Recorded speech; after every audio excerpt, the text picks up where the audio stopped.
राज्य में बीजेपी सरकार गठन करने पर शपथ पाठ नहीं मंत्री मध्यरु भद्रक धामनगर निर्वाचन मंडली विधायक सूर्यवंशी सूरज राष्ट्रपाह्या मंत्री भाव में शपथ नहीं।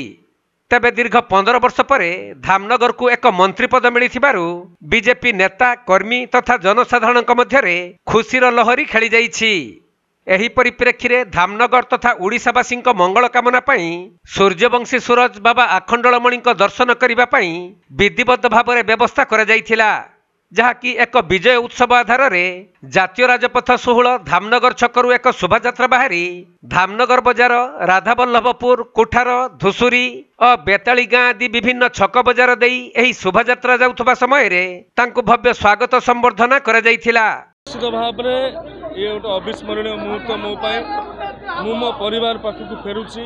निर्वाचन फलाफल घोषणा पर फेरी नथिली, तापर गुरु दायित्व मिली, समस्त भितर उत्साह अच्छी मत आशीर्वाद करुछंती।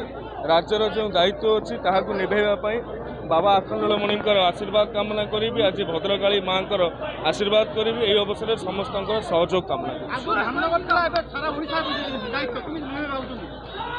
दायित्व सहित आह्वान अच्छी समस्त आशीर्वाद रे निश्चय सफलता।